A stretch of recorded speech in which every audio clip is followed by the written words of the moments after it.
ওয়াল মালাইকাতু। পবিত্র কোরআন পড়তে অনেক সহজ, এই কথা আমি বলছি না, আল্লাহ তাআলা নিজেই বলেন কোরআনকে আমি সহজ করে দিয়েছি, কে আছো এই কোরআন শিখবেন? তাহলে আসেন, আল্লাহ নিজেই বলছে পবিত্র কোরআন সহজ। তাহলে আজকে সহজ ভাষায় এবং সহজ নিয়মভাবে আপনারা পবিত্র কোরআন সঠিকভাবে গুণনা এবং টান এবং আল্লাহ জায়গায় লা বা ল পড়তে হবে, এই বিষয়গুলি অনেক সহজেই শিখে নিতে পারবেন। আউযু বিল্লাহি মিনাশ শাইতানির রাজিম। বিসমিল্লাহির রহমানির রহিম। লাম খাড়া যাবার লাম, খাড়া যাবার এক আলিফ টেনে পড়বেন, কাফ জের কি, লা কি, নুন লামজের নীল, লা কি নীল, লাহু।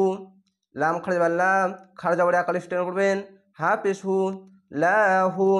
আল্লাহ লেখা থাকলে ডান পাশের অক্ষরটি দেখবেন নিচে যদি জের আসে তাহলে আল্লাহ লেখাটি পাতলা করে হবে, লাহু। আর যদি ওপরে যাবার যদি আসতো তাহলে ল, আর নিচে জের থাকলে লা, তো এখানে লাহু পাতলা করে পড়বেন। ইয়া শিন যাবার ইয়াস, হা যাবার হা, ইয়াস হা, দাল পেশ দু, ইয়াস হা দু। বাজের বি, মিম আলিফ জবর মা, এখানে চিকন চিহ্ন আছে, মাদ্দা আরজি তিন আলিফ টেনে পড়বেন, বিমা। হামজা নুন যাবার আং, আলিফকে হামজা পড়বেন, আলিফের ওপর নিচে যে যাবার পেশ বা যে কোনো জিনিস আসলে আলিফকে হামজা পড়বেন।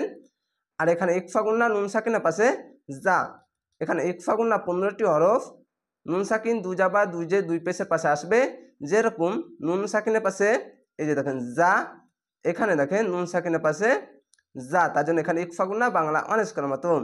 হামজা নুন যাবার আং, যা যাবার যা, আং যা, লাম যাবার লাম, আং যা লাম, বিমা আং যা লাম। হামজা জের ই, লাম এ যাবার লাই, ইলাই, কাপ যাবার কাপ, ইলাই কাপ, আং। সেম এরকমই ইকফা গুন্না, হামজা নুন যাবার আং, যা যাবার যা, আং যা, লাম যাবার লাম, আং যা লাম, হা উল্টা পেশ হু, উল্টা পেশে এক আলিফ টেনে পড়বেন, আং যা লাহু। বাজের বি, আইন লাম জের ইল, বি ইল, মিম জের মি, বি ইল মি, হা খাড়জের হি, খারজের এক আলিফ টেনে পড়তে হয়। এখানে জিম আছে, থামতে হবে, অক্ফ করতে হবে, তার জন্য এই খারজের বাদ দিয়ে মনে মনে সাকিন দিবেন, দিয়ে থেমে যাবেন, মিহ বলে থেমে যাবেন, আইনটিকে মোটা করে গলা চিপে পড়বেন, বি ইল মি, এভাবে থেমে যাবেন, অক্ফ করবেন। ওয়া লাম যাবার ওয়াল, মিম যাবার মা, ওয়াল মা, লাম খাড়া যাবার লাম, এখানে মোটা চিহ্ন মাদ্দে লাজিম, মাদ্দে আরজি চিকন চিহ্ন, মাদ্দে লাজিম মোটা চিহ্ন, এখানে চার আলিফ টেনে পড়বেন। হামজা জের ই, ওয়াল মালাই, কাব যাবার কা, তা পেশ তু, কাতু, ওয়াল মালাইকাতু। ইয়াস সিন যাবার ইয়াস, হা যাবার হা, ইয়াস হা, দাল অপেশ দু, পেশের পাশে অসাকিন এক আলিফ টেনে পড়বেন, নুন যাবার না, দু না, ইয়াস হা দু না।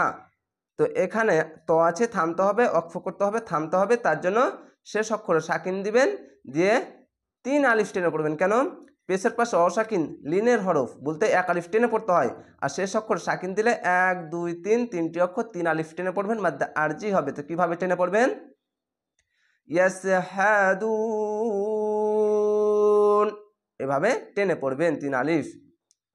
ওয়া, ওয়া যাবার ওয়া, কাপ যাবার কা, ফা খাড়া যাবার ফা, খাড়া যাবার এক আলিফ টেনে পড়বেন, ওয়া কাফা। বা লামজের বিল, লাম খাড়া যাবার লা, বিল্লা, হাজের হি, বিল্লাহি, খাড়া যাবার এক আলিফ টেনে পড়বেন।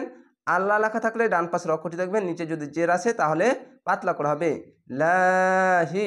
ওপরে যাবার আসলে ল, নিচে জের আসলে লা।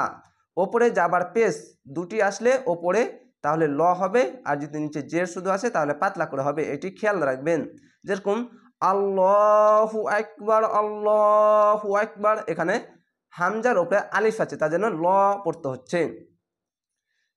শিন যাবার শা, হা ইয়ের হি, শাহি, দাল আলিফ যাবার দা, শাহিদা, দুই জাবার আছে, একটি জাবার আলিফের সঙ্গে মিলিয়ে বা একটি জাবার বাদ দিয়ে এখানে আয়াত আছে, তার জন্য এক আলিফ টেনে থেমে যাবেন।